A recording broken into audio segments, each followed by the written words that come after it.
જો કે બીજી તરફ હોર્મુઝ સ્ટ્રેટ પર જે તણાવ ઊભો થયો છે, પહેલા તો એવું લાગી રહ્યું હતું કે હોર્મુઝ સ્ટ્રેટ ખોલવાની વાત કરી દેવામાં આવી છે, એટલે કે હવે આ તણાવ ઓછો થશે, પરંતુ અમેરિકી નાકાબંધી જે યથાવત રાખવામાં આવી તેને કારણે ઈરાનમાં હજુ પણ તેને પગલે ખૂબ જ રોષ જોવા મળી રહ્યો છે।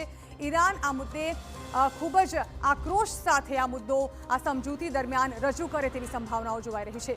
હોર્મુઝ સ્ટ્રેટ સંપૂર્ણપણે બંધ કરી દેવામાં આવ્યું। આ પહેલા જાહેરાત કરવામાં આવી હતી, પરંતુ નાકાબંધી ન હટાવવામાં આવી અમેરિકા દ્વારા, એટલે ફરી એકવાર હોર્મુઝ સ્ટ્રેટ બંધ કરવામાં આવ્યું અને તેને કારણે જે જહાજો છે, ખૂબ જ મોટી સંખ્યામાં જહાજો જે છે તે અહીં ફસાઈ ચૂક્યા છે અને તેને કારણે જે ઉદ્યોગો પર પણ અસર પડી રહી છે। શનિવારે એક સમાચાર આવ્યા જેમાં ભારતના 2 જહાજ પર ગોળીબાર કરવામાં આવ્યા હોવાની ઘટના પણ સામે આવી, તેને પાછા ફરી જવા માટે કહેવામાં આવ્યું અને ભારતના હજુ પણ 15 જહાજ હોર્મુઝ ખાડીમાં ફસાયેલા છે।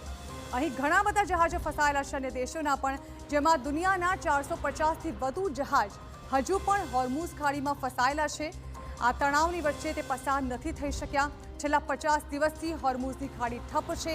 કેટલાક ગણ્યા ગાંઠ્યા જહાજોને જવાની પરવાનગી આપવામાં આવી હતી, પરંતુ હવે તે પણ સંપૂર્ણપણે બંધ કરી દેવામાં આવ્યું છે।